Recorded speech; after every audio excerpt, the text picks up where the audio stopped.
الحمد لله نحمده ونستعينه ونستغفره ونؤمن به ونتوكل عليه ونعوذ بالله من شرور أنفسنا ومن سيئات أعمالنا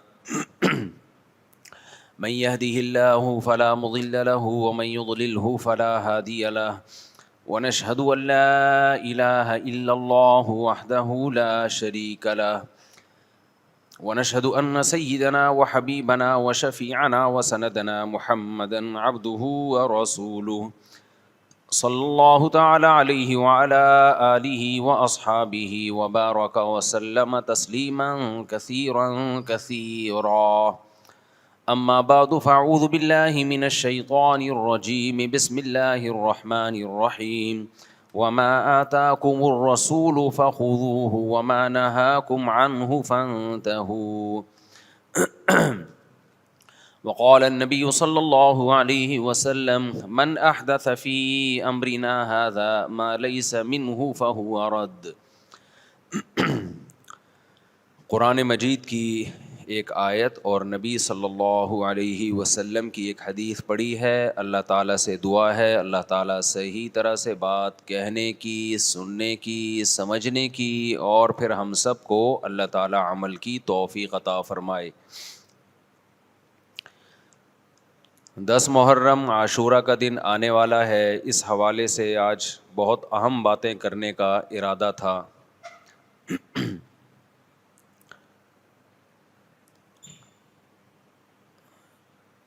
محرم میں کیا کرنا چاہیے؟ کربلا کا واقعہ اصل ہے کیا؟ کربلا کے واقعے پر تو میں ایک پورا بیان چند سال پہلے ریکارڈ کروا چکا ہوں، لیکن اس واقعے سے اہم سبق کیا ملتے ہیں؟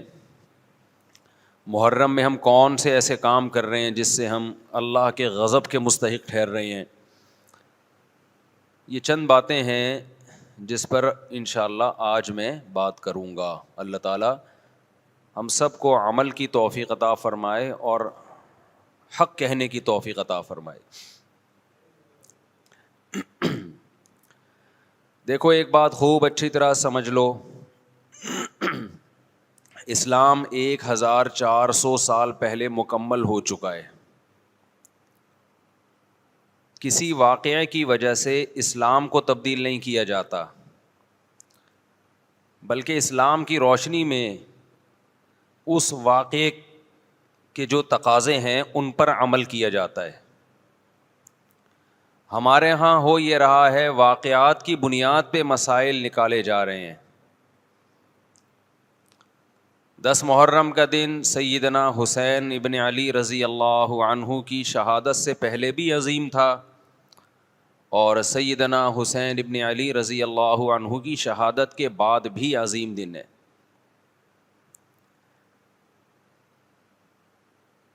آج آپ نے ایک نعرہ بہت سنا ہوگا کہ جی اسلام میں فرقہ واریت نہیں ہے، ہم کسی فرقے سے نہیں ہیں۔ میں بار بار کہتا ہوں کہ یہ بڑا خوشنما نعرہ ہے جو سننے میں بہت اچھا لگتا ہے۔ کچھ باتیں سننے کی حد تک بہت اچھی ہوتی ہیں لیکن پریکٹیکل لائف میں ان کی ویلیو بالکل بھی نہیں ہوتی۔ جب آپ پریکٹیکل لائف میں آتے ہیں تو پھر آپ کو یہ فیصلہ کرنا پڑتا ہے کہ آپ کس فرقے سے تعلق ہے آپ کا۔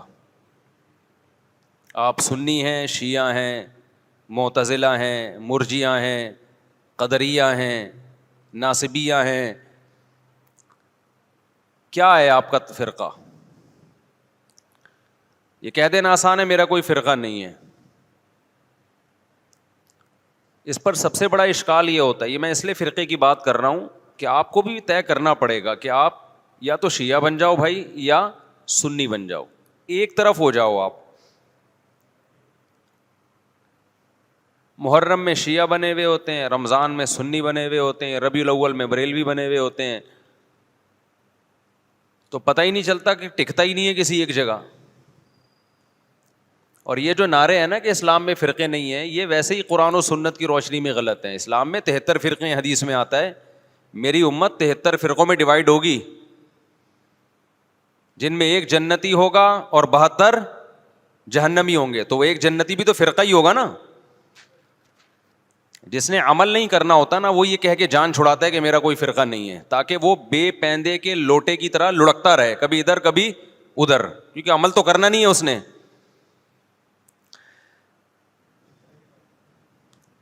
آپ نے دیکھا ہوگا نا سیاست دانوں میں لڑکتے ہیں، ادھر پیسے ملے ادھر چلے گئے، ادھر پیسے ملے ادھر چلے گئے، ادھر پیسے ملے ادھر چلے گئے، تو ان کو کیا کہا جاتا ہے سیاست کی زبان میں؟ لوٹا کہا جاتا ہے.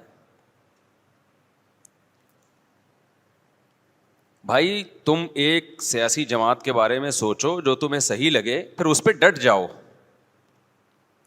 تو اسلام میں بھی 73 فرقے ہوں گے، نبی نے فرمایا. عین ممکن ہے ابھی 73 نہ ہو، کم ہو، لیکن قرب قیامت تک کتنے ہو جائیں گے؟ 73. ہو سکتا ہے ابھی 73 نہ ہو، ابھی 7 ہوں یا 8 ہوں یا 10 ہوں یا 15 ہوں، لیکن ہیں. اب ان میں سے ایک کیا ہے؟ بولو. جنتی ہے. تو آپ کو پتا ہونا چاہیے. موضوع سے ہٹ کے تھوڑی سی بات کروں گا، کیونکہ اس بات کی بھی کو لوگ غلط پہلو دے سکتے ہیں کہ فرقوں سے مراد کیا ہے. یہ جو فروعی مسائل کا اختلاف ہوتا ہے ائمہ اربعہ میں، یہ فرقوں میں داخل نہیں ہے. یہ چیز رفع الیدین کے ساتھ نماز پڑھنا، بغیر رفع الیدین کے پڑھنا، آمین زور سے آمین آہستہ، یہ تو صحابہ کرام میں بھی اختلاف تھا، یہ تو صحابہ کے دور میں بھی تھا، حالانکہ صحابہ کے دور میں 2 فرقے نہیں تھے. تو قرآن و حدیث کی تشریح میں جب اختلاف ہوگا، اس اختلاف کو فرقہ واریت نہیں کہا جائے گا، یہ ان 73 فرقوں میں شامل نہیں ہوگا. جیسے نبی صلی اللہ علیہ وسلم نے صحابہ کا لشکر بھیجا کہ بنو قریظہ پہنچ کے نماز پڑھنا عصر کی، کئی بار یہ حدیث بیان کر چکا ہوں. راستے میں نماز کا وقت قضا ہونے لگا، بعض صحابہ نے کہا بھائی فوراً پڑھ لینی چاہیے، نبی کا حکم تھا، مگر نماز قضا ہونے کا تو نبی کو علم نہیں تھا کہ راستے میں قضا ہو جائے گی. بعض نے کہا نہیں، نبی کا مطلب کو چھوڑو، نبی کے الفاظ دیکھو، الفاظ یہی ہیں کہ نہیں پڑھنی. تو 2 فرقوں میں بڑھ گئے نا. ایک کہہ رہا ہے اثر پڑھنی ہے، ایک کہہ رہا ہے نہیں پڑھنی، لیکن نبی نے دونوں کو ملامت نہیں کی. وجہ کیا تھی؟ کہ یہ حدیث کی تشریح میں اختلاف کی وجہ سے 2 حصوں میں بٹے تھے، وہ رائے کا اختلاف ہوا تھا. تو یہ فرقہ واریت میں داخل نہیں ہے، یہ تو علماء میں ہوتا ہے، صحابہ میں ہوا. اس میں تو جس مفتی کی بات پر زیادہ اعتماد ہوگا اس کے فتوے کو فالو کیا جائے گا اور دوسرے پہ طنز نہیں کیا جائے گا. لیکن کچھ اختلافات اس سے اوپر کے ہیں. میں سمجھا پا رہا ہوں اپنی بات؟ آ رہی ہے نا؟ آسان مشکل بات تو نہیں کرنا میرا. کچھ اختلافات اس سے اوپر کے ہیں. یہ حنفی، مالکی، شافعی، حنبلی اختلافات، یہ وہ اختلاف نہیں ہے جو 73 فرقوں والے ہیں. یہ تو سب ایک دوسرے کو برحق سمجھتے ہیں. ابھی آپ نے سنا ہوگا امام حرم نے خطبہ دیا، مسجد نبوی میں بھی مسجد حرام میں بھی. میں 4 ائمہ کا تذکرہ کیا، ابو حنیفہ، مالک، شافعی، احمد ابن حنبل، ان کا کہ ان کے فالوورز جو اس خطبے کا میں مفہوم بیان کر رہا ہوں کہ ہم نے قرآن و سنت کو ان کی رہنمائی میں سمجھنا ہے. بہت اچھا خطبہ تھا، اس کا مفہوم میں خلاصہ پیش کر رہا ہوں.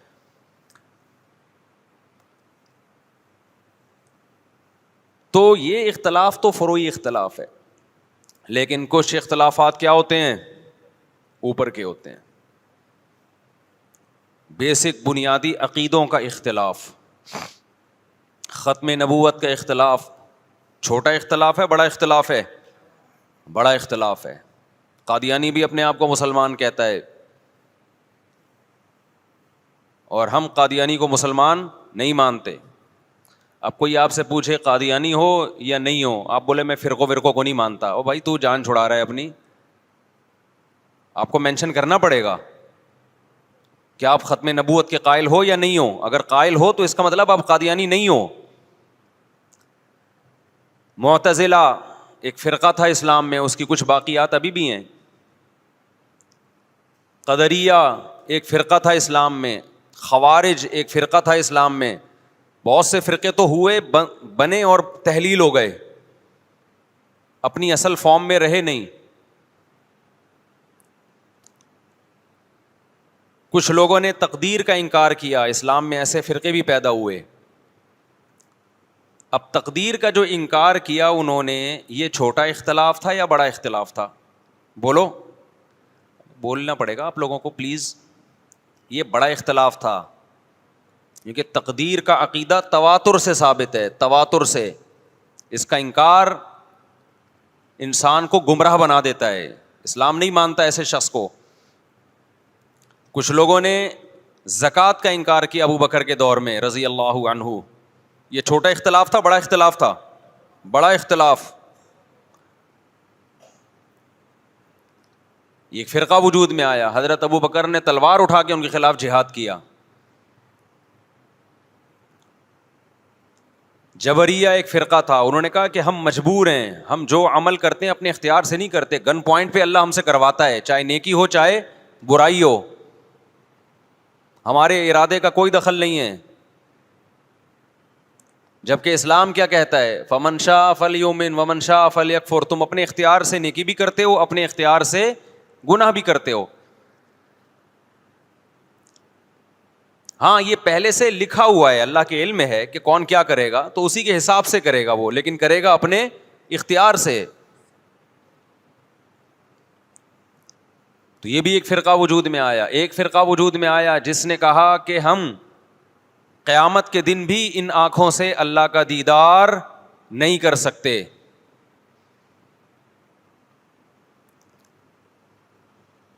اہل سنت والجماعت کا عقیدہ ہے کہ مومنین کو قیامت کے دن انہی آنکھوں سے اللہ کا دیدار ہوگا، کیونکہ بہت ساری احادیث ہیں اس پر. تو جب اتنے سارے فرقے وجود میں آئے، یہ نبی کے دور میں نہیں تھے لیکن صحابہ کے دور میں پیدا ہونا شروع ہو گئے، پھر تابعین، اور اب تک بنتے چلے جا رہے ہیں. اور جو شخص اٹھ کے بات کرتا ہے کہ میں فرقہ واریت کو ختم کرنے کے لیے آیا ہوں، میرا کوئی فرقہ نہیں ہے، تو سمجھ لو بغیر نام کے ایک نیا فرقہ وجود میں آ رہا ہے. کیونکہ جو اہل حق فرقہ ہے وہ تو ہمیشہ سے ہے، آپ کو اس کے اندر اپنے آپ کو شامل کرنا پڑے گا. نئی چیز مارکیٹ میں لاؤ گے تو حدیث میں آتا ہے میری امت گمراہی پہ جمع نہیں ہو سکتی. آپ جب نیا فرقہ لانچ کر رہے ہیں اور تمام فرقوں کو غلط قرار دے رہے ہیں تو آپ بزبان حال یہ کہہ رہے ہیں کہ پوری امت گمراہی پہ جمع ہو گئی تھی. جبکہ نبی نے فرمایا ایک ہمیشہ کیا رہے گا، ہر دور میں ایک فرقہ برحق رہے گا، وہ جنتی، وہ ہمیشہ رہے گا، وہ کبھی ختم نہیں ہوگا.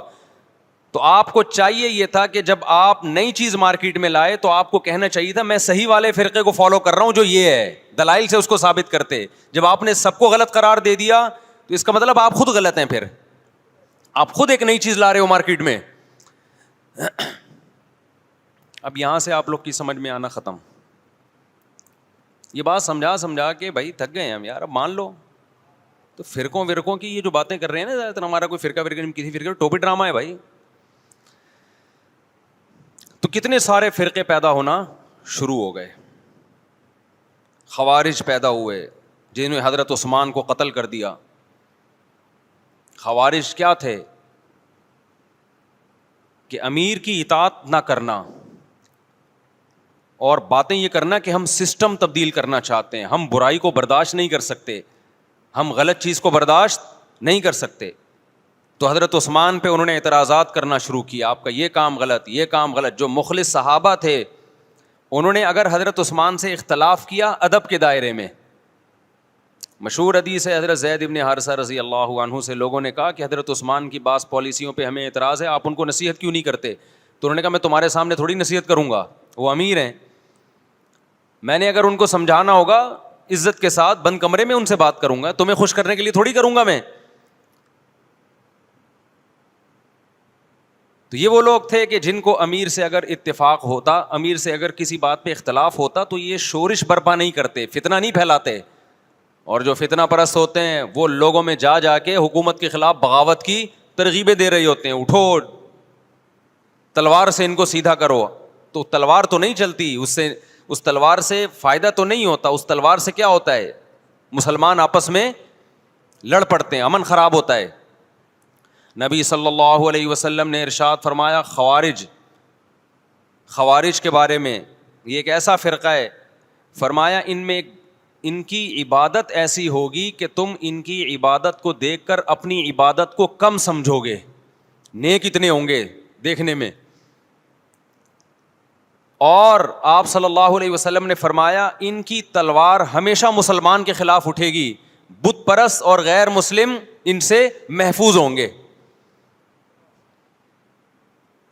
آج دیکھ لو بغاوت کے نام پہ، اسلامی ریاست کے تحریکوں کے نام پہ مسلم ملکوں کو ہی تباہ کیا جا رہا ہے، مسلمان کو ہی قتل کیا جا رہا ہے. یہ کہتے ہیں پاکستان میں سسٹم تبدیل کرو. سسٹم ہم بھی چاہتے ہیں تبدیل ہو پاکستان میں، لیکن آئین کے تحت، تمیز کے دائرے میں، تلوار چلا کے نہیں. کہتے ہیں نہیں ہم نے تلوار چلانی ہے، ہم نے الٹ دینا ہے. تو پھر جاؤ بھائی غیر مسلم ملک کو الٹو نا پہلے جا کے. وہاں پتہ ہے یہ تقریر کی بھی تو فوراً اندر ہو جائیں گے. سارا خون خرابہ مسلمان ملکوں میں ہی کرنا ہے تاکہ اور ہم کمزور ہو جائیں. مجھے بہت لوگ کہتے ہیں مفتی صاحب آپ سسٹم کی تبدیلی کی بات کیوں نہیں کرتے. میں کہتا ہوں بھائی سسٹم کی تبدیلی کی ہم بات کرتے ہیں، لیکن وہ جو گراؤنڈ ریئلٹی کے مطابق ہو، جو سوٹیبل ہو. ورنہ مبہم نعرے لگا دینا کہ نظام بدل دو، خلافت قائم کر دو، سسٹم چینج کر دو، ایسے مبہم نعرے لگا کے نوجوان طبقے کو آپ اندھیری گلی میں بند کر دیں، یہ بہت آسان ہے. ایسا جنازہ جس کو پتہ ہی نہیں کہ دفنانا کہاں ہے ہم نے. تو باتیں کرنے پر گورنمنٹ کی طرف سے کوئی پابندی نہیں ہے، باتیں آپ بہت بڑی بڑی کریں. جو علماء سسٹم تبدیل کرنے کی کوشش میں لگے ہوئے ہیں نا، وہ باتیں کیے بغیر لگے ہوئے ہیں. اور جنہوں نے نہیں کرنا ہوتا وہ بار بار یہ نعرہ کیش کراتے ہیں سسٹم چینج کرو سسٹم.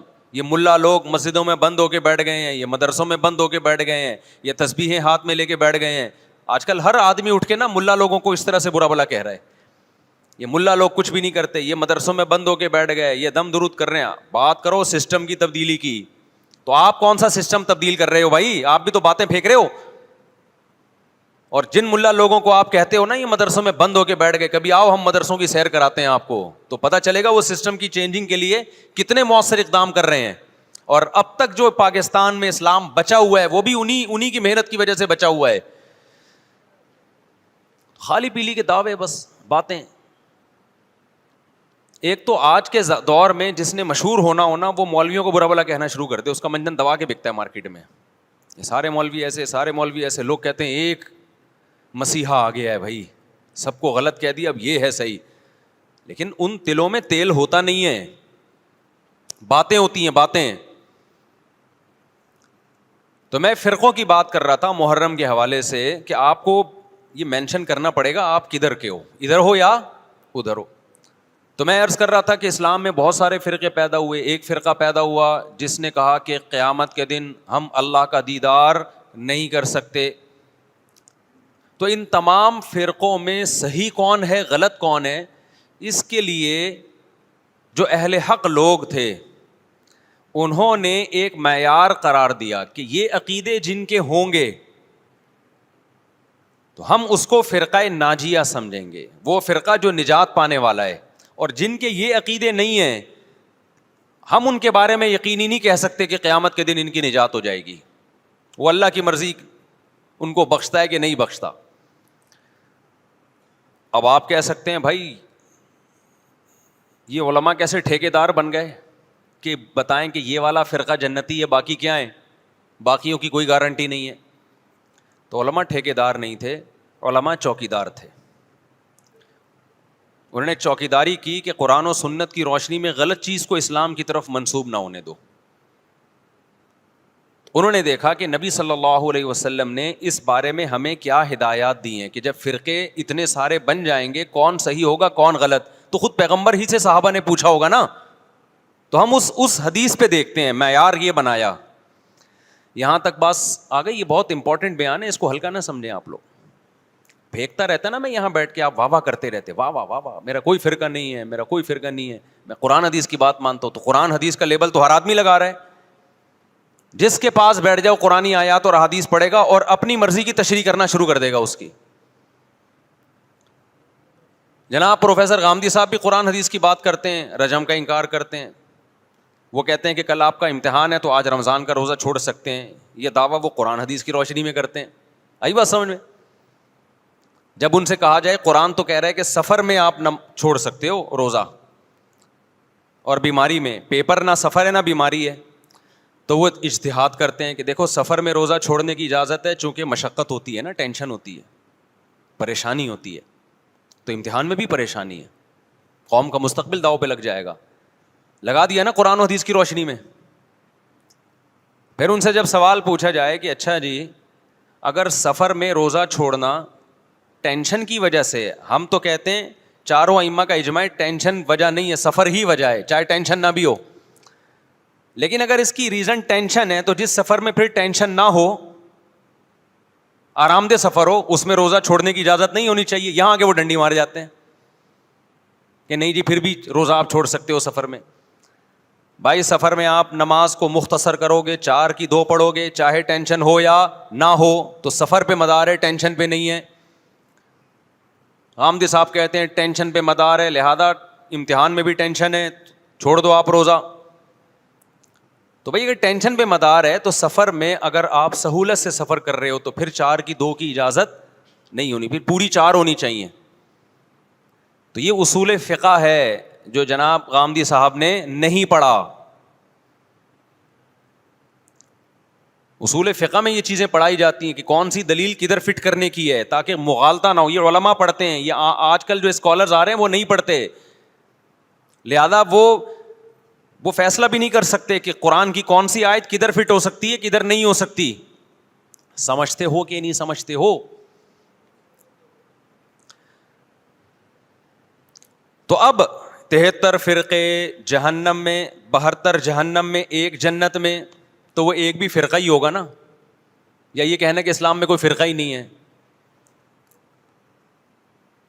تو وہ ایک کون سا؟ نبی صلی اللہ علیہ وسلم سے صحابہ نے پوچھا کون سا جنت میں جائے گا؟ آپ نے فرمایا ما انا علیہ و اصحابی، نام نہیں لیا کہ دیوبندی، بریلوی، اہل حدیث، شیعہ، سنی، رافضی، خوارج، کچھ نام نہیں لیا آپ نے، ورنہ سب وہ نام رکھ لیتے۔ تو آپ نے فرمایا ما انا علیہ و اصحابی، آپ نے علامت بتائی کہ جس پر میں اور میرے صحابہ۔ اس حدیث نے دودھ کا دودھ اور پانی کا پانی کر دیا۔ اس حدیث کی تشریح تو میں کئی بار کر چکا ہوں، لیکن آج محرم کے حوالے سے اس کی تشریح میں کروں گا تاکہ اس حدیث کو ہم محرم پہ فٹ کر سکیں کہ محرم کے معاملے میں ہم صحابہ کے طریقے پر ہیں یا نہیں ہیں۔ تو ما انا علیہ و اصحابی، آپ صلی اللہ علیہ وسلم نے یہ نہیں فرمایا جو قرآن کے راستے پر ہوگا، اس لیے کہ ہر فرقہ اپنے آپ کو منسوب کس کی طرف کرتا ہے؟ قرآن کی طرف، پھر اس کی تشریح اپنی مرضی سے کرتا ہے، کیونکہ جب اسلام میں فرقہ ہوگا وہ تو نسبت قرآن کی طرف تو کرے گا نا۔ وہ بھائی اسلام کی طرف نسبت میں پہلی شرط یہ کہ آپ قرآن کو تو مانتے ہو، جو قرآن ہی کی طرف نسبت نہیں کرے گا پھر تو لوگ ویسے ہی اس کو غیر مسلم سمجھیں گے۔ اس لیے نبی نے قرآن کا نام نہیں لیا، ما انا علیہ، جس پر میرا عمل۔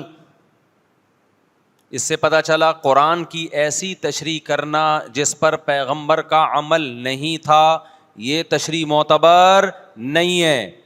آپ آج کل کے خطیبوں کی تقریریں سنو، جو جاہل خطیب ہوتے ہیں، مجمع گرم رکھنے کے لیے قرآن کی آیتوں کے ایسے مفہوم بیان کرتے ہیں جو نہ ہم نے کبھی سنے، نہ ہمارے حاشیے خیال، علماء کے حاشیے خیال میں بھی نہیں گزرے، پتہ نہیں کہاں سے لا رہے ہوتے ہیں ایسی تفسیر۔ تو نبی نے فرمایا جس پر میرا عمل، لیکن اتنا کافی نہیں ہے۔ بعض لوگ قرآن اور نبی کے عمل کی ایسی تشریح کریں گے جس کو صحابہ بولو نہیں مانتے، جس پر صحابہ کا عمل نہیں تھا۔ تو آپ نے فرمایا وہ تشریح ما انا علیہ و اصحابی، جو میرے اور صحابہ کے راستے پر ہوگا، وہ فرقہ کیا ہے؟ جنتی ہے۔ سمجھتے ہو کہ نہیں سمجھتے؟ اب دیکھیں بڑی زبردست بات ہمارے سامنے آ گئی کہ جو جنتی فرقہ ہے اس کی علامت کیا ہے؟ صحابہ کے راستے کو نہیں چھوڑے گا اور پیغمبر کے راستے کو نہیں چھوڑے گا۔ دیکھے گا پیغمبر کی کیا تعلیمات اور صحابہ نے اس پر کیسے عمل کیا۔ علماء نے کہا کہ جس میں یہ علامتیں پائی جائیں گی اس کا مطلب وہ فرقہ ناجیہ ہے، ناجیہ نجات یافتہ۔ تو علماء نے اس کو ایک نام بھی دے دیا، یہ اس علامت کی بیس پہ یہ نام علماء نے دیا۔ تاکہ نام سے پہچان ہو جائے کہ اس حدیث کے معیار پہ یہ فرقہ اترتا ہے یا نہیں اترتا. تو حدیث میں دو چیزوں کا ذکر تھا, ایک سنت اور ایک صحابہ. تو صحابہ کے لفظ کو جماعت سے تعبیر کیا, یعنی اجماع صحابہ.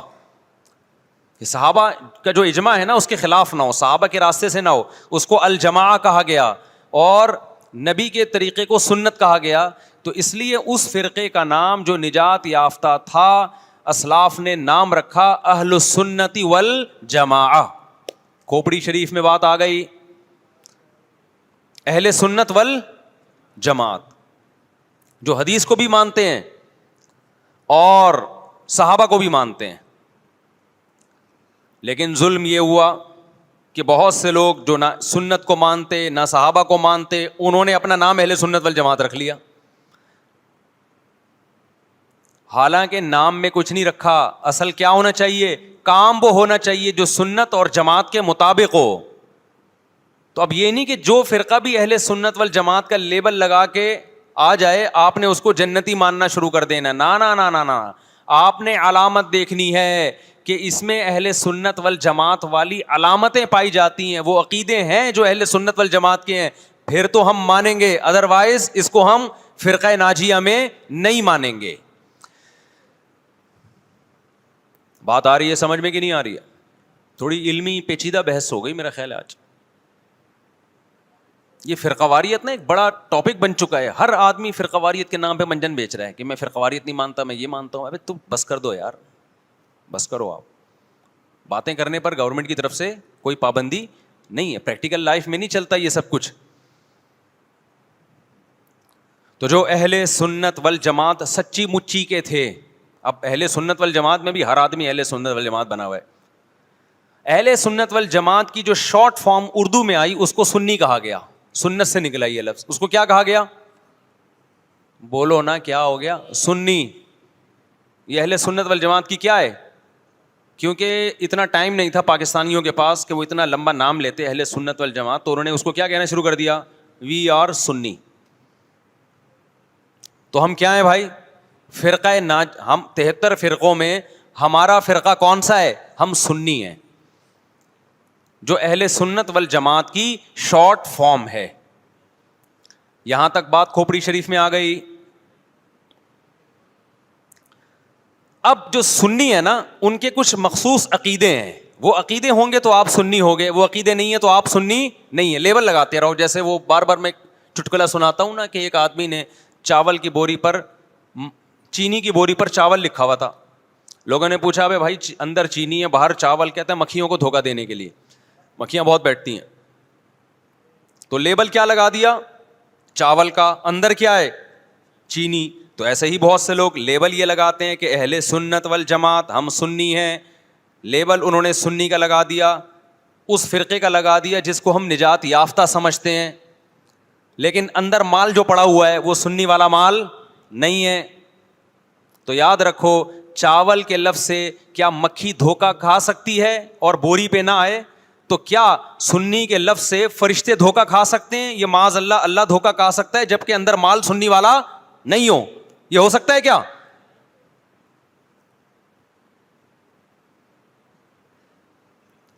تو اس لیے میں کہتا ہوں آپ ایک چیز ہو جاؤ, یا سنی ہو جاؤ یا شیعہ ہو جاؤ یا کچھ اور ہو جاؤ. کبھی ادھر جا رہا ہے کبھی ادھر جا رہا ہے, کبھی ادھر لڑک رہا ہے. محرم میں شیعہ بن رہا ہے, ربیع الاول میں بریلوی بن رہا ہے, رمضان میں انسان کا بچہ بنتا ہے. میں یہ نہیں کہہ رہا کہ بریلوی انسان کے بچے نہیں ہیں, یعنی رمضان میں ایسا لگے گا جیسے بہت نیک آدمی. تراویح میں پہلے 3 دن دیکھو نا آپ. ابھی تو میں یہ بات ہی نہیں کر رہا کون جنتی کون جہنمی کون غلط کون صحیح, ابھی تو میں صرف یہ بتا رہا ہوں کہ اسلاف نے 73 فرقوں میں سے جو ایک جنتی ہوگا اس کو ایکسپلین کیسے کیا ہے. اگر بریلوی اس پہ پورے اترتے ہیں تو بھائی وہ جنتی ہیں, میں کسی کو جہنمی جنتی نہیں کہہ رہا, میں تو ایک کرائٹیریا بتا رہا ہوں. ہو سکتا ہے میں نہ اترتا ہوں, بریلوی بھائی پورے اترتے ہوں, شیعہ لوگ پورے اترتے ہوں, کسی ایک کو میں یقینی طور پہ نہ جنتی کہہ رہا ہوں نہ جہنمی. میں تو کہہ رہا ہوں کہ آپ فیصلہ کرو کہ آپ ادھر ہو یا ادھر ہو, درمیان میں نہ لٹکو. ایسا نہیں ہو سکتا ایک ٹانگ جہنم میں ایک ٹانگ جنت میں آپ کی, یا تو پورے ادھر جاؤ گے یا پورے ادھر جاؤ گے. کھوپڑی شریف میں بات آ رہی ہے کہ نہیں آ رہی ہے؟ تو نبی صلی اللہ علیہ وسلم نے فرمایا جنتی فرقے کی علامت ما انا علیہ و اصحابی، جس پر میں اور میرے صحابہ ہوں. اب نبی اور نبی کے صحابہ کس طریق پر تھے، کس ٹریک پر تھے؟ اس کو امام طحاوی رحمہ اللہ تعالی جو حنفیہ میں بہت بڑے محدث گزرے ہیں، امام ابو حنیفہ کے شاگردوں کے شاگردوں کے شاگردوں میں سے تھے، انہوں نے اس دور میں ایک کتاب لکھی عقیدہ طحاویہ کے نام سے، اور اس میں اہل سنت والجماعت کے عقائد اور ان کی بنیادی عقیدوں کو ایکسپلین کیا، ایک متن لکھا جو پوری دنیا میں مانا گیا، اور پوری دنیا کے علماء کا اتفاق ہوا کہ اہل سنت والجماعت میں داخل ہونے کے لیے ان عقیدوں کا ہونا ضروری ہے. اہل حدیث نے بھی مانا اس کو، اب اہل حدیث کی یونیورسٹی میں پڑھایا جاتا ہے، حنفیوں نے بھی مانا، مالکیوں نے بھی مانا، شافعیوں نے بھی مانا، حنبلیوں نے بھی مانا، سعودی عرب کی یونیورسٹی میں بھی پڑھائی جاتی ہے. وہ لکھنے والے اگرچہ حنفی تھے لیکن وہ جو عقیدے تھے وہ سب کے ہیں، وہ اس سے اہل سنت غیر اہل سنت سے کیا ہو رہے تھے، ان میں فرق ہو رہا تھا. سمجھتے ہو کہ نہیں سمجھتے؟ اس کتاب کا نام کیا ہے؟ العقیدۃ الطحاویہ.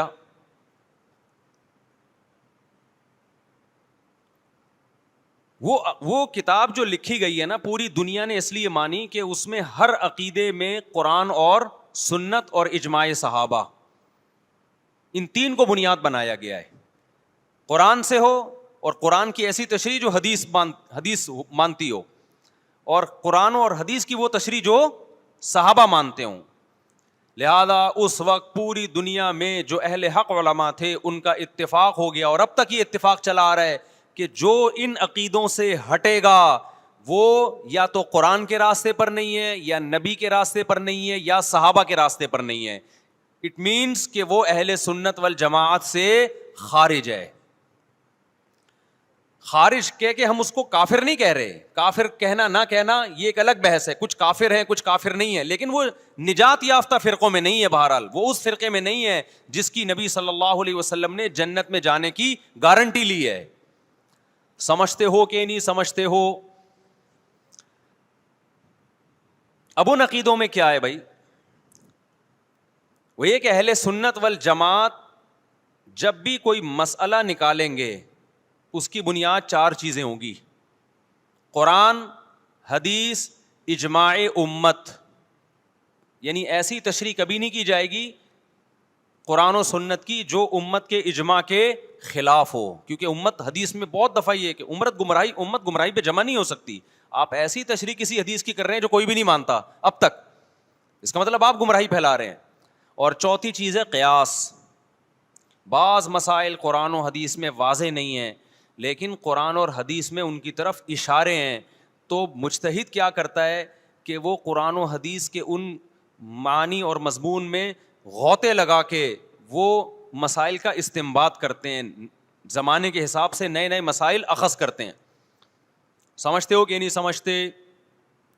تو چار اصول اہل سنت والجماعت کے: قرآن سے مسئلہ نکالا جائے گا، حدیث سے نکالا جائے گا، اجماع امت سے، اور چوتھے نمبر پہ قیاس سے. اب میں آتا ہوں اصل ٹاپک کی طرف. یہ تو پوری تمہید تھی نا.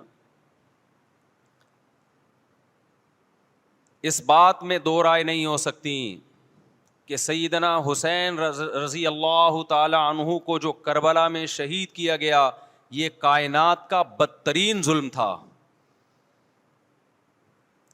جس نے آپ کی گردن مبارک پہ تلوار رکھی اس کی بدبختی میں دو رائے نہیں ہو سکتی. بہت ہی کوئی شقی اور بدبخت جو نواسہ رسول صلی اللہ علیہ وسلم کے قتل کی طرف بڑھا، بہت ہی کوئی بدبخت اور بدنصیب جو کوفہ کے گورنر ابن زیاد کے کہنے پر نواسہ رسول سے لڑنے کے لیے نکلا، جو اس ظلم کو ظلم نہیں مانتا وہ بھی اپنے آپ کو جہنم میں جانے کے لیے تیار کر رہا ہے. پھر کربلا میں ایک بڑا ظلم یہ ہوا کہ صرف سیدنا حسین ابن علی کو شہید نہیں کیا گیا، آپ کے ساتھ جتنے مرد تھے سب کو شہید کر دیا گیا. لیکن ہمیں پیغمبر صلی اللہ علیہ وسلم اور صحابہ کی سیرت میں کیا ملتا ہے؟ میں ایک آیت سے آپ کو سمجھاتا ہوں. مشرکین مکہ حضرت ابراہیم علیہ الصلاۃ والسلام کی کے نسب میں ہونے پر اور آپ سے محبت پہ بڑا فخر کیا کرتے تھے کہ ہم ابراہیم کی اولاد میں ہیں, ہم ابراہیم کے دین پہ ہیں. اللہ نے کیا فرمایا رسول اللہ صلی اللہ علیہ وسلم سے کہ ان اول الناس بابراہیم للذین اتبعوہ, اے نبی آپ ان سے کہہ دیجئے ابراہیم سے محبت کے خالی پیلی کے دعوے مقبول نہیں ہیں. ابراہیم کے زیادہ حقدار وہ ہیں جو ابراہیم علیہ السلام کی اتباع کرتے ہیں, اور یہ پیغمبر اور صحابہ یہ ابراہیم علیہ السلام کے دین کو فالو کرتے ہیں, اور تم ابراہیم کے دین کو فالو نہیں کر رہے, ان سے محبت کے دعوے دار ہو. تو خالی محبت کے دعوے داری اللہ کے ہاں مقبول نہیں ہے. اللہ کے ہاں وہ محبت کی دعوے مقبول ہیں جس میں آپ محبوب کو فالو کر رہے ہوں. سیدنا حسین ابن علی رضی اللہ تعالی عنہ جو جنت کے جوانوں کے سردار ہیں, آپ سے محبت کا دعویٰ اس وقت مقبول ہوگا جب آپ سیدنا حسین کی سیرت کو فالو کریں گے. رونا پیٹنا ماتم کرنا یہ سیدنا حسین اور اہل بیت کی سیرت نہیں ہے. صبر کرنا, ظالم کے سامنے ڈٹ جانا, جان کے خوف سے اپنی پالیسیوں سے پیچھے نہ ہٹنا, یہ سیدنا حسین ابن علی رضی اللہ عنہ کی سیرت ہے جو آج ہمیں کہیں بھی نظر نہیں آتی.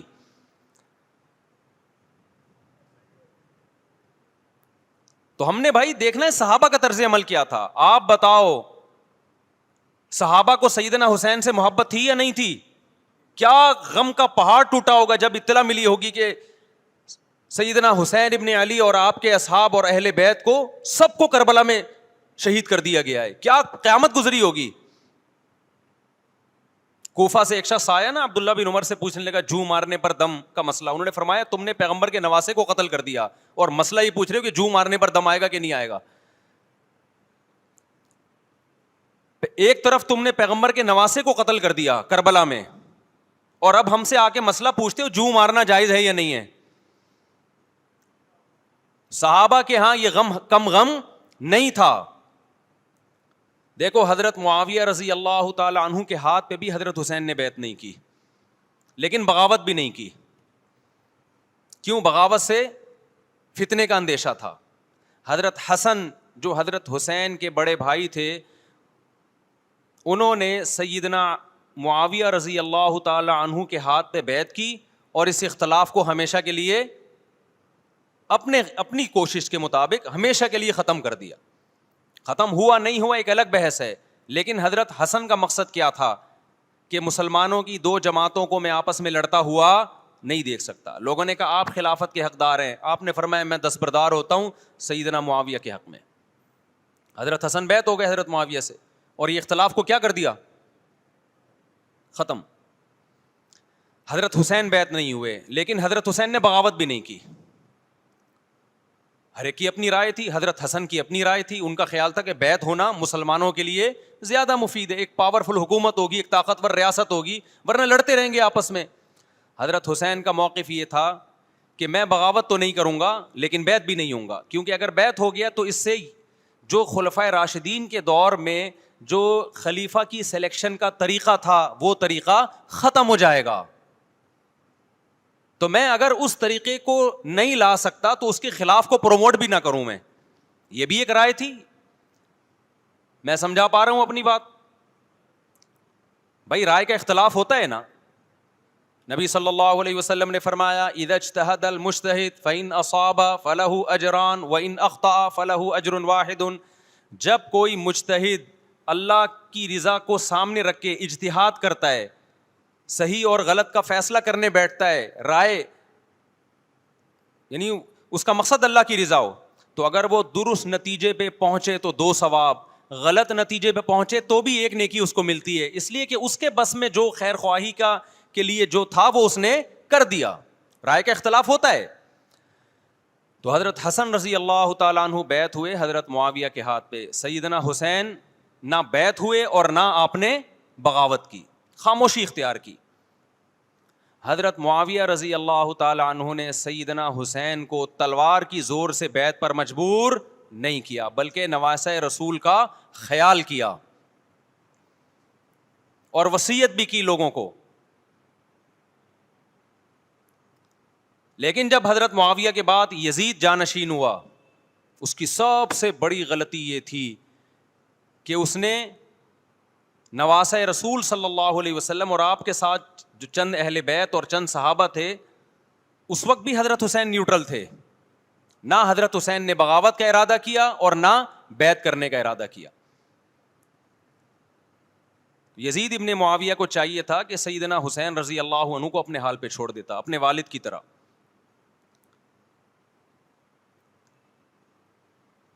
حضرت حسین رضی اللہ تعالیٰ عنہ کو جب کوفہ سے خطوط آئے، یہ میں وضاحت اس لیے کر رہا ہوں کہ حضرت حسین بغاوت کے لیے نہیں نکلے تھے، اس مسلمان حاکم کے خلاف بغاوت کے لیے نہیں نکلے تھے، کیونکہ رسول اللہ صلی اللہ علیہ وسلم کی بہت ساری صحیح حدیث ہے اس بارے میں کہ جو باغی ہے، جو ریاست کے خلاف بغاوت کرتا ہے، اس کو نبی صلی اللہ علیہ وسلم نے اس عمل کو پسند نہیں کیا.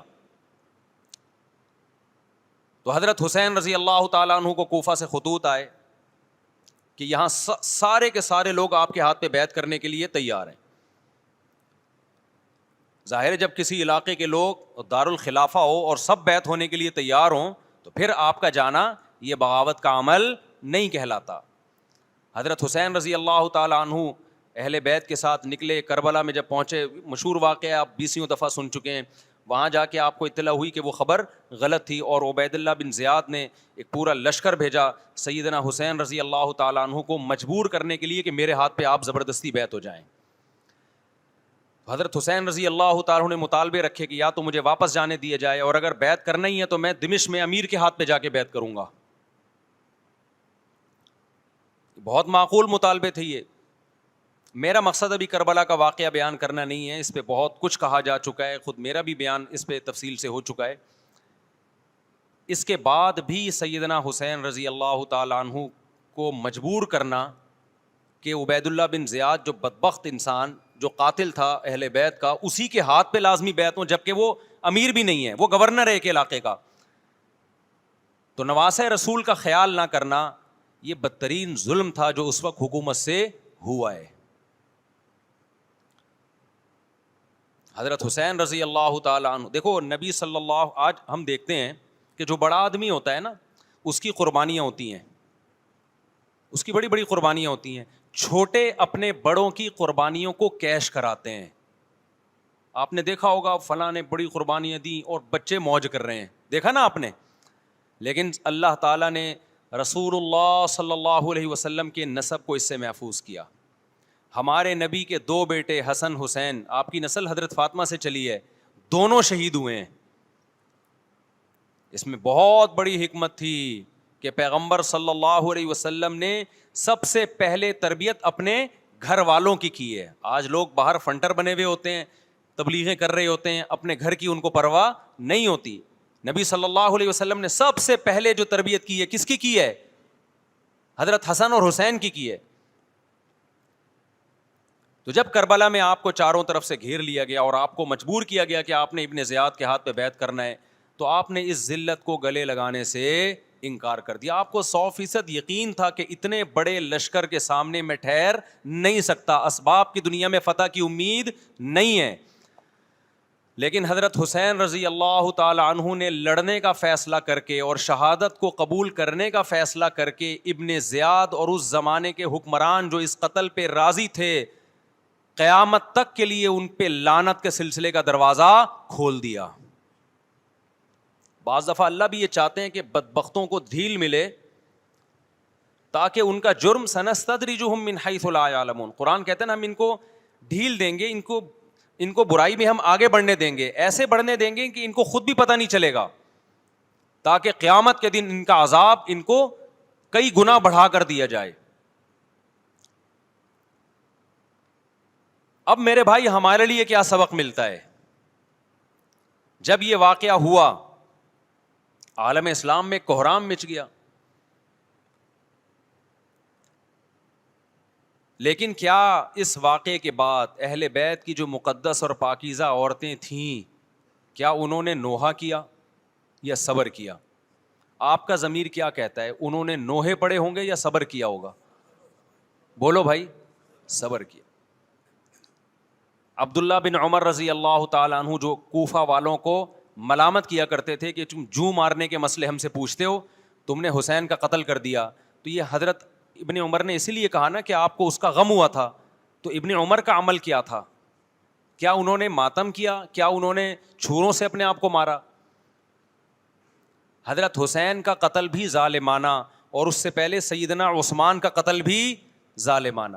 اگر نوحہ یا ماتم جائز ہے تو حضرت عثمان کی شہادت کے دن بھی جائز ہے، حضرت حسین کی شہادت کے دن بھی جائز ہے، اور اگر ناجائز ہے تو جیسے عثمان کی شہادت کے دن ناجائز، حسین کی شہادت کے دن بھی ناجائز ہے۔ سمجھ میں آ رہی ہے بات کہ نہیں آ رہی ہے؟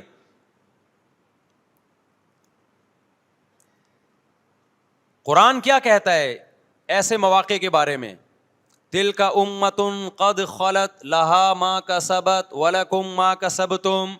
قرآن جب بھی پرانی امتوں کے واقعات بتاتا ہے، قرآن کہتا ہے یہ ایک قوم تھی جو گزر گئی، انہوں نے جو کیا اس کا بدلہ ان کو ملے گا، تم جو کرو گے اس کا بدلہ تمہیں ملے گا۔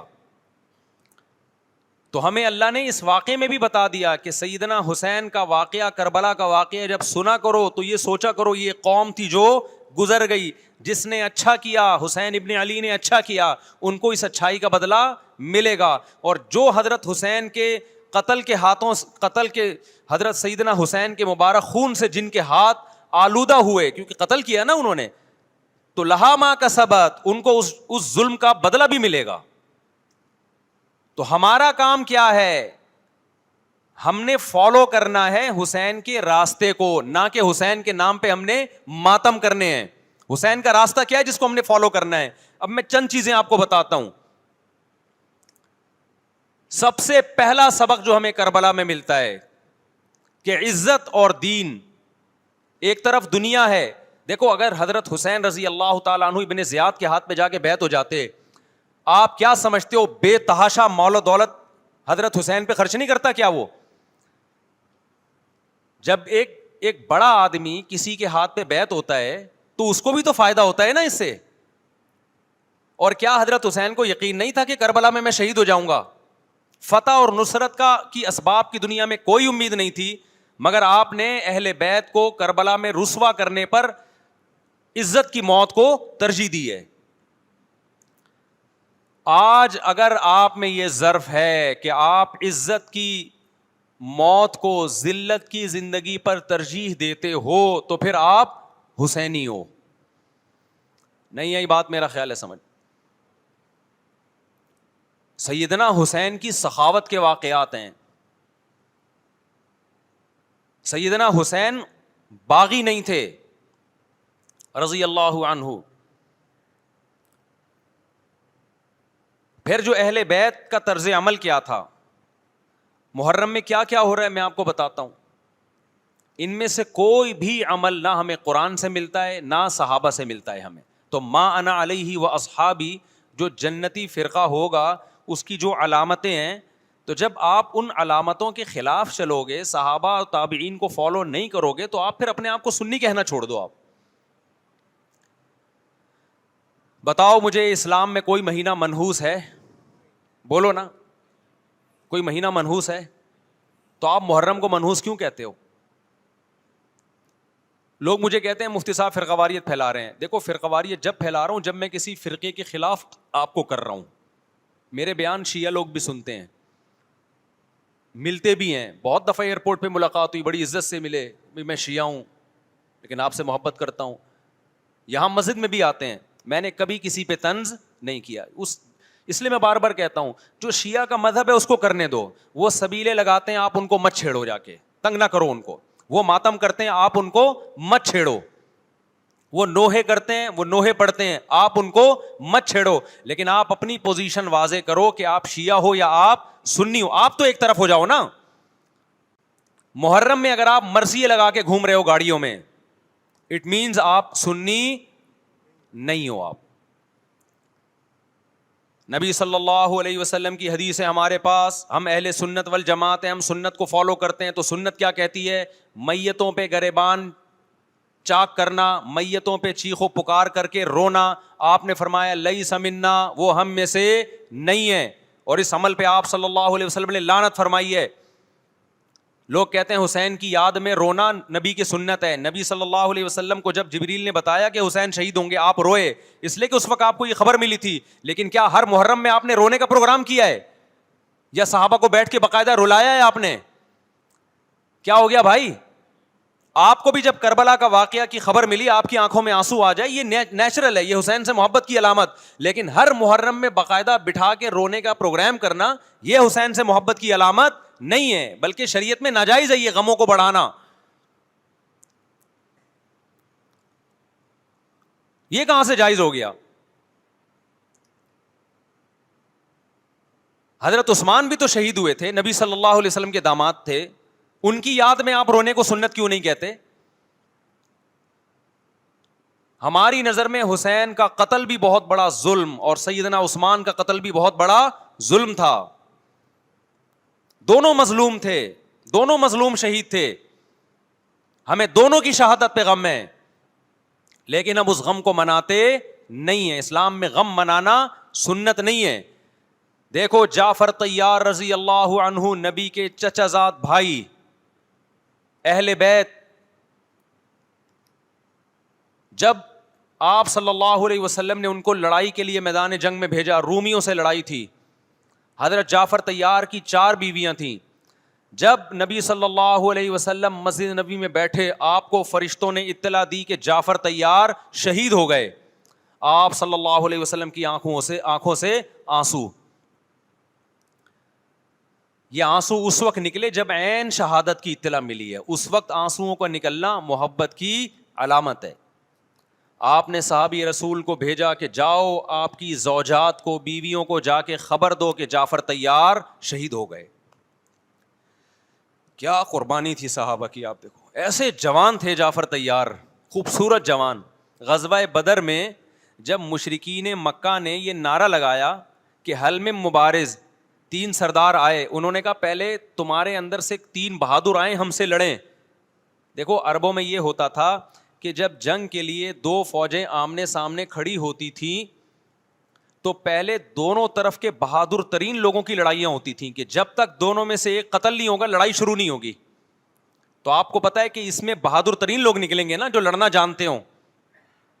مشرکین مکہ کی طرف سے 3 یا 4 بڑے بڑے سردار آئے لڑائی سے پہلے، بدر میں لڑائی سے پہلے. انہوں نے نعرہ لگایا حل میں مبارز، کوئی ہے تم میں جو پہلے ہم سے لڑے؟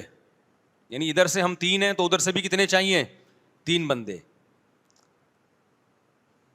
ادھر سے انصار صحابہ آئے. مشرکین مکہ نے کہا لیسو بی اکفائنا، یہ ہمارے جوڑ کے نہیں ہیں، قریشی ہاشمی چاہیے ہمیں، ہمارے نسب کے لوگ ہونے چاہیے. تو ادھر سے نبی صلی اللہ علیہ وسلم نے حضرت علی کو بھیجا اور حضرت جعفر طیار کو بھیجا. جن صحابہ کو بھیجا ان میں حضرت جعفر طیار بھی تھے. حضرت جعفر طیار رضی اللہ تعالی عنہ اور سیدنا علی مقابلے میں غالب آ گئے. خوبصورت صحابی. نجاشی کے سامنے آپ نے تقریر کی ہے، ہجرت کی ہے نا جب حبشہ کی طرف، تو نجاشی نے پوچھا جعفر طیار سے کہ تمہارے پیغمبر جو کلام لے کر آئے ہیں وہ سناؤ. حضرت جعفر طیار رضی اللہ تعالی عنہ نے سورہ مریم پڑھنا شروع کر دی. کاف ہا یا عین صاد ذکر رحمت ربک عبدہ زکریا اذ نادى ربه نداء خفيا قال رب اني وهن العظم مني واشتعل الراس شيبا ولم اكن بدعائك رب شقيا واني خفت الموالي من ورائي وكانت امراتي عاقرا فهب لي من لدنك وليا. ایسی حضرت مریم اور عیسیٰ ابن مریم کی سیرت کو سورہ مریم میں بیان کیا حضرت جعفر طیار نے کہ نجاشی روتے روتے، اس کی داڑھی تر، اور جتنے پادری بیٹھے تھے سب کی داڑیاں تر ہو گئی روتے روتے. تو یہ تقریر جو نجاشی کے اسلام کا سبب بنے، بادشاہ کو مسلمان کرنے والے کون تھے؟ حضرت جعفر طیار. اور آپ کے چھوٹے چھوٹے بچے، 4 جوان بیویاں ہوں، چھوٹے چھوٹے بچے ہوں، اور ایسے میں میدان جنگ میں لڑتے ہوئے شہید ہو جائیں. تو پیغمبر اور صحابہ پہ کیا قیامت ٹوٹی ہوگی. لیکن ہمارے نبی صلی اللہ علیہ وسلم کی آنکھوں سے کیا تھے؟ صرف آنسو موتی کی طرح ٹپک رہے تھے. اور آپ صحابہ کو اطلاع دے رہے تھے کہ جعفر طیار شہید ہو گئے اور جاؤ ان کے گھر والوں کو بتا کے آ جاؤ. کتنی بڑی قربانی ہے یا نہیں ہے؟ جب خبر دینے والا آپ کی ازواج کو بتا کے آیا کہ جعفر طیار شہید ہو گئے, تو آپ کے گھروں سے خواتین کے رونے کی آوازیں آئیں. آپ صلی اللہ علیہ وسلم نے فرمایا ان سے بولو کہ اپنی آواز کو پست کرو.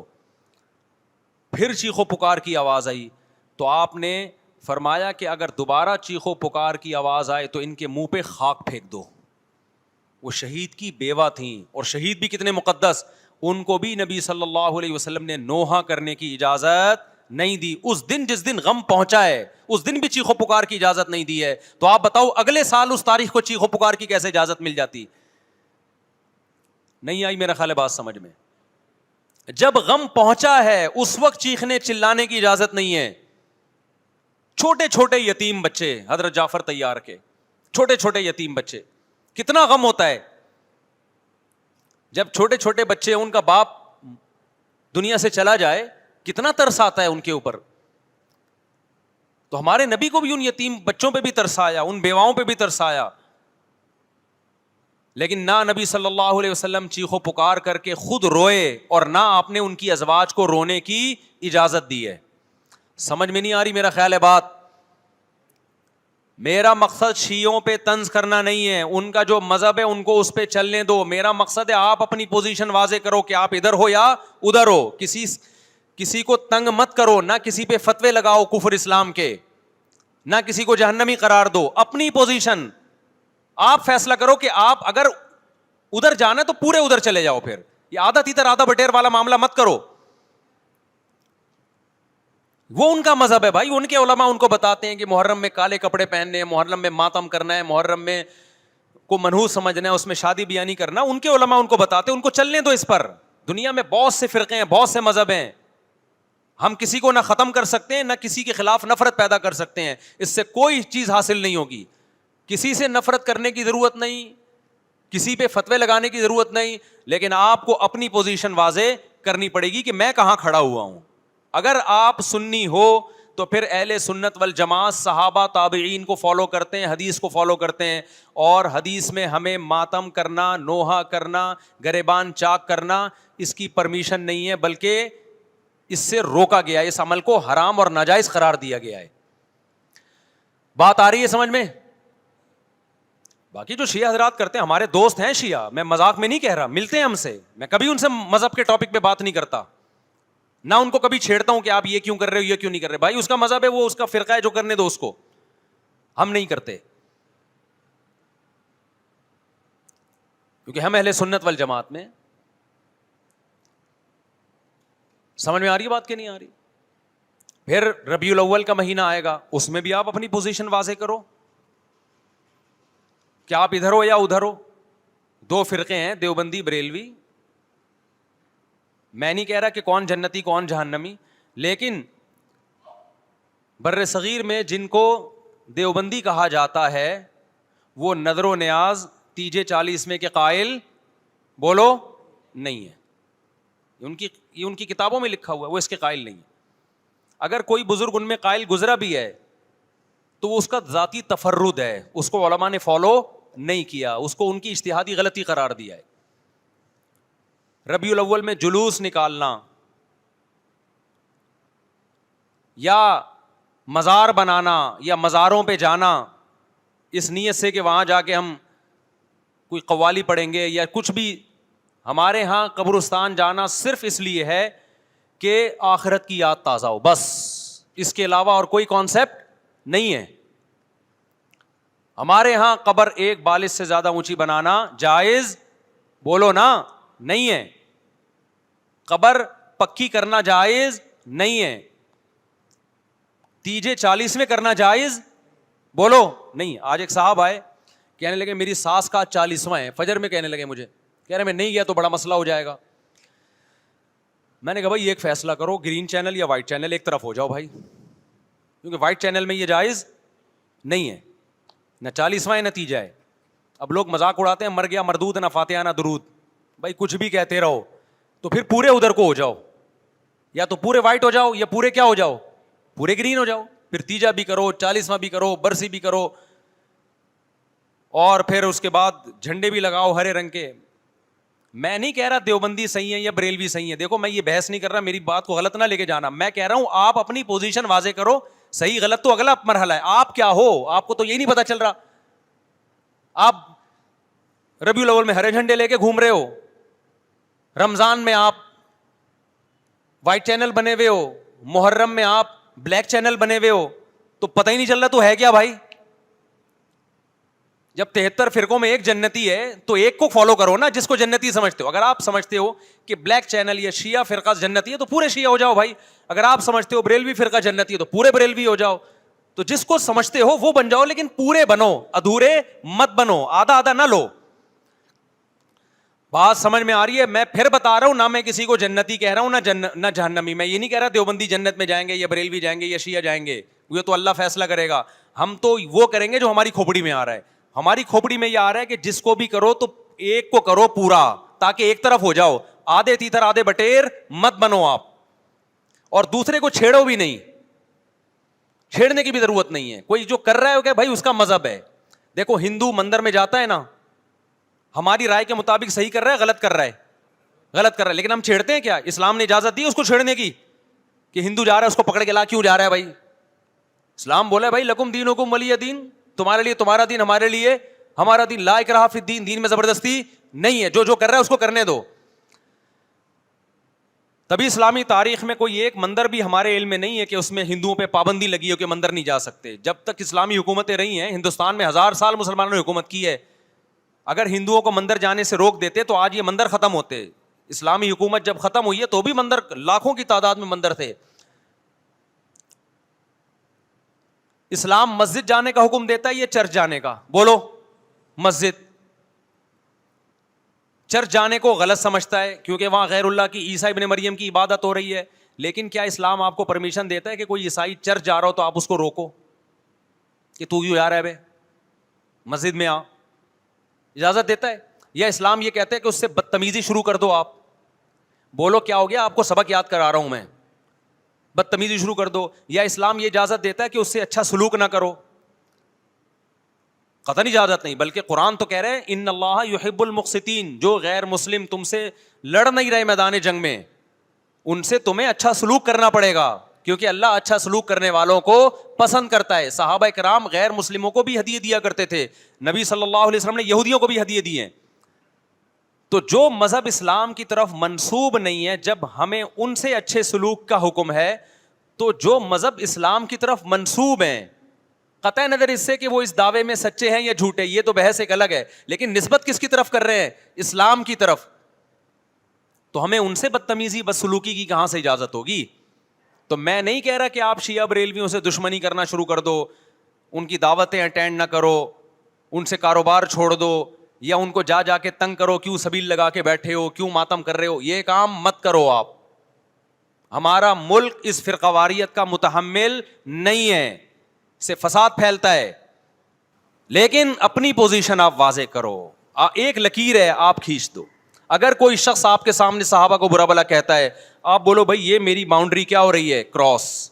میرے سامنے آپ کو ان بزرگوں کے خلاف بولنے کی اجازت نہیں ہے جن سے مجھے عقیدت ہے. اگر یہ کام آپ نے کیا تو ہماری اور آپ کی راہیں الگ الگ. آپ کا جو مذہب ہے بھائی، آپ بند کمرے میں، آپ کے امام بارگاہ میں، آپ کے مسجدوں میں، یا جہاں بھی ہے وہ آپ کا نجی معاملہ ہے. ہمارے سامنے آپ نے کوئی ایسی بات نہیں کرنی جو ہمارے عقیدے کے خلاف ہو. تو آپس میں دوستی رہے گی. اب دیکھو عیسائی آپ سے ملتا ہے، آپ گپ شپ کرتے ہو، کھانا کھاتے ہو، لیکن عیسائی بار بار بولے میں آپ کے نبی کو نہیں مانتا، میں آپ کا نبی. آپ بولے گا بھائی تو نہیں مانتا تو ہم نے کب کہا کہ مان تو، لیکن میرے سامنے بار بار کیوں کہہ رہے کہ میں تیرے نبی کو نہیں مانتا؟ یہاں سے آپ کی اس کی دوستی کیا ہو جائے گی؟ پھر ختم. تو غیر مسلموں کو بھی دو قسمیں، کسی بھی مسلک کے لوگوں سے ملو، کسی بھی فرقے کے لوگوں سے ملو، کوئی جھگڑا نہیں، کوئی بحث نہیں. ایک دوسرے کو کھانا بھی ہے، ایک دوسرے کو کھلانا بھی ہے، ایک دوسرے سے کھانا بھی ہے، ایک دوسرے کی دعوتوں میں بھی شرکت کرنی ہے. جہاں مذہب کا معاملہ آئے تو پھر آپ کسی سے بحث نہ خود کرو نہ کسی کو کرنے کی اجازت دو. اگر کوئی کچھ سیکھنا چاہتا ہے تو آپ بولو بھائی علماء کے پاس آ جاؤ, آپ کو کوئی اشکال ہے تو ہم وہاں آپ کا اشکال حل کر دیں گے. اس سے آگے بڑھنے کی کوشش بولو مت کرو, اس سے ملک میں امن ہوگا. باقی فرقے ہمیشہ سے ہیں بھائی, آج کوئی نئے تھوڑی ہیں, آج کوئی نئے تھوڑی ہیں, اور یہ ہمارا کام تھوڑی ہے فرقے ختم کرنا. یہ تو عیسیٰ ابن مریم جب نازل ہوں گے, حضرت مہدی آئیں گے, وہ تلوار کی طاقت سے ختم کریں گے, ان کے پاس یہ اتھارٹی ہوگی کہ وہ فرقوں کو ختم کریں. آپ نے یہ کرنا ہے کہ دوسرے کے مسلک کو چھیڑنا نہیں ہے اور اپنا چھوڑنا نہیں ہے. مسئلہ آپ کے ساتھ یہ ہو رہا ہے کہ دوسرے کو چھیڑ بھی رہے ہو اور اپنا چھوڑ بھی رہے ہو, دونوں الٹے کام کر رہے ہو. ایک طرف بحث کر رہے ہوتے تم ایسے, اور دوسری طرف وہی بنے ہوئے ہوتے تھوڑے دنوں میں جا کے. ہاں وہ بتا رہا ہوں, وہ نظر و نیاز والی نہیں, وہ سب کو پتا ہے. ہاں ایسی دعوت نہ ہو جس میں بدعت کی تائید ہو. تو آپ جو کر رہے ہو نا وہ یہ کر رہے ہو, دوسرے کو چھیڑ بھی رہے ہو, جس سے ملک میں بدامنی پھیل رہی ہے. تقریریں سنو, شیعہ ایسے, بریلوی ایسے, دیوبندی ایسے, اہل حدیث ایسے, تقریروں سے کیا پھیل رہی ہے؟ نفرتیں. اور پھر محرم میں آپ خود شیعہ بنے ہوئے ہوتے ہو, ربیع الاول میں آپ گرین چینل بنے ہوئے ہوتے ہو, اور رمضان میں آپ وائٹ چینل بنے ہوئے ہوتے ہو. سعودی عرب میں سارے وائٹ ہو جاتے ہیں جا کے, سعودی عرب جو بھی جاتا ہے سارا وائٹ چینل. پیغمبر کی قبر پہ کوئی دھمال نہیں, کوئی قوالیاں نہیں, وہاں کھڑے ہوں گے تمیز سے سلام پیش کر کے آگے نکل جائیں گے. وہاں کوئی چیخو پکار نہیں, وہاں جا کے سارے کیا ہو جاتے ہیں؟ وائٹ, کیونکہ وہاں حکومت کا ڈنڈا ہے. ٹھیک ہے نا, تو گورنمنٹ کے پاس تو یہ اختیار ہے بھائی ڈنڈا چلائے, ہمارے پاس یہ اختیار نہیں. ہم تو تمیز سے بات کریں گے, سمجھائیں گے, محبتیں پھیلائیں گے, کیونکہ جب عوام ڈنڈا چلاتی ہے تو اس سے اصلاح کم اور فساد زیادہ ہوتا ہے. تو میں بار بار کہہ رہا ہوں بھائی دوستیاں رکھو, کوئی دفتروں میں شیعہ سنی لڑائی نہ ہونے دو, یہ غلط ہے. محبتیں پھیلاؤ لیکن مسلک کو چھوڑنا نہیں ہے. جب کوئی آپ سے کہے محرم میں یہ کام کرو, بولو بھائی ہم چونکہ اہل سنت والجماعت میں سے ہیں, ہم چونکہ سنی ہیں, لہذا ہمارے ہاں کوئی مہینہ ہمارے مذہب کے مطابق منحوس نہیں ہے. پھر کوئی آپ کو اصرار کرے نہیں یہ نہیں یہ نہیں یہ, آپ بولو بھائی ہم تم پہ اپنا مسلک تھوپ رہے ہیں کیا؟ تم جلوس نکالتے ہو, تم ماتم کرتے ہو, ہم تو نہیں تمہیں روکتے آ کے, بلکہ گورنمنٹ تمہیں تحفظ دیتی ہے, سیکیورٹی دیتی ہے گورنمنٹ تمہیں. تو جب ہم اپنا مسلک تم پہ نہیں تھوپتے تو تم اپنا مسلک ہم پہ کیوں تھوپ رہے ہو بھائی؟ تو ہم محرم میں بھی شادی کریں گے, ربیع الاول میں بھی کریں گے, سفر میں بھی کریں گے, رمضان میں بھی کریں گے. ہم نے تو 4 کرنی ہے, ہم مہینوں کے حساب سے شروع کر دیں تو پھر ہمارے تو بڑے مسئلے ہو جائیں گے بھائی. سمجھ میں آ رہی ہے بات کہ نہیں آ رہی؟ حضرت جعفر طیار اہل بیت میں سے تھے, کتنی زوجات تھیں؟ 4 تھیں. حضرت علی کی کتنی تھیں ایک وقت میں؟ حضرت فاطمہ کے دنیا سے جانے کے بعد 4 تھیں. یہ بھی ہے سنت میں, نکاح کو فروغ دو, یہ اہل بیت کا طریقہ ہے تاکہ سوسائٹی میں زنا کم ہو, بیوہ طلاق یافتہ عورتوں کو ٹھکانہ ملے. خیر, تو اب میں بات سمیٹ کے ختم کر رہا ہوں. لوگ کہتے ہیں محرم میں ہم نکاح کیوں کریں بھائی, فرض واجب تو نہیں ہے نا, چلو حرام نہیں ہے لیکن فرض بھی تو نہیں ہے نا. لوگ یہ بھی کہتے ہیں, دیکھو جب قرآن نے کسی چیز کو حلال قرار دیا ہو نا تو قرآن اس کو پسند نہیں کرتا کہ آپ عملاً اس کو حرام کر دو. دیکھو مشرکین مکہ کیا کرتے تھے, بتوں کے نام پہ جانور چھوڑتے تھے, پھر ان کا گوشت نہیں کھاتے تھے. اللہ نے فرمایا کہ تم نے ایک خدا کی حلال کردہ چیز کو کیسے حرام کر دیا تم نے. نبی صلی اللہ علیہ وسلم نے قسم اٹھائی میں شہد نہیں کھاؤں گا, آپ نے فرمایا لما تحرم ما احل اللہ لک, اے نبی جو چیز اللہ نے آپ کے لیے حلال کر دی آپ کیسے اپنے اوپر حرام کر رہے ہیں. اس سے پتہ چلتا ہے کہ اگر آپ محرم میں نکاح کرنا چاہتے ہیں لیکن آپ یہ سوچ کے ڈیلے کر دیتے ہیں کہ بھائی اس مہینے میں لوگ نکاح کو برا سمجھتے ہیں, تو یہ ڈیلے کرنا آپ کے لیے ناجائز ہوگا, کیونکہ لما تحرم ما احل اللہ لک, اللہ نے جس چیز کو تمہارے لیے حلال کیا تم نے کس دلیل کی بیس کے پر اپنے اوپر پابندی لگائی ہے اس پر. ایک تو ہے نا کسی کو شادی کا خیال ہی سفر میں آ رہا ہے, ربیع الاول میں آ رہا ہے, وہ تو ایک الگ بات ہے, لیکن اس کا نکاح محرم میں ہونا تھا, صرف محرم کی وجہ سے وہ ڈیلے کر رہا ہے کہ جی میں ربیع الاول میں لے کے جاؤں گا. یہ ڈیلے کرنا قرآن و سنت پہ زیادتی ہے یا نہیں ہے؟ یہ اللہ کے حلال کو عملاً حرام کرنا ہے یا نہیں ہے؟ نہیں ہے بات سمجھ میں. پھر اگر کوئی شیعہ آپ سے کہتا ہے کہ بھئی آپ ہمیں چھیڑنے کے لیے یہ کام کر رہے ہو, آپ بولو نہیں بھائی ہم آپ کو چھیڑنے کے لیے نہیں کر رہے, آپ کا مسلک ہے, آپ اس پر عمل کریں, ہمیں اس پہ کوئی اعتراض نہیں ہے, لیکن ہم کس کے پر عمل کریں گے؟ ہم اہل سنت والجماعت ہیں. کتنے صحابہ ہیں, خود نبی کی نکاح محرم میں ہوا ہے. اور ویسے بھی ہمارے ہاں شہادت ایک منحوس عمل نہیں ہے, شہادت ایک مبارک عمل ہے. 10 محرم پہلے سے فضیلت والا دن تھا, محرم پہلے سے فضیلت والا مہینہ تھا. حسین ابن علی کی شہادت سے اس مہینے کے تقدس کو 4 چاند لگ گئے ہیں اور مقدس ہو گیا یہ مہینہ. یہ کیسی بات ہے جو شہادت کا دن ہو ہم اس کو منحوس قرار دے دیں؟ بھائی ہمارا یہ جگرا نہیں ہے. سمجھتے ہو کہ نہیں سمجھتے ہو؟ تو اس لیے محرم میں اگر کسی نے نکاح کرنا ہے اس کو ڈیلے مت کرو میرے بھائی. لوگ کہتے ہیں فرض تو نہیں ہے نا. آپ اگر اس کے نحوست منحوس ہونے کی وجہ سے ڈیلے کر رہے ہو تو پھر آپ پہ فرض ہوگا کرنا. کیوں؟ اس آیت کی روشنی میں, لما تحرم ما احل اللہ لک, اے نبی جس چیز کو اللہ نے حلال قرار دیا آپ کس دلیل کی بیس پہ اس کو اپنے اوپر حرام کرتے ہیں؟ سمجھتے ہو کہ نہیں سمجھتے؟ تو اسی طرح یہ جو باقی کام محرم میں ہو رہے ہیں, مرثیے سن رہے ہیں لوگ, نوحے سن رہے ہیں, رکشے والوں نے بھی لگائے ہوئے ہیں, تو بھائی شیعہ حضرات کا مسئلہ کہ ان کو کرنے دو, آپ یہ عمل مت کرو. اگر آپ سنی ہو تو پھر اہل سنت والجماعت کے ہاں میتوں پہ رونے کے مرثیے یہ جائز نہیں ہے, کیونکہ اس سے غم بڑھتا ہے.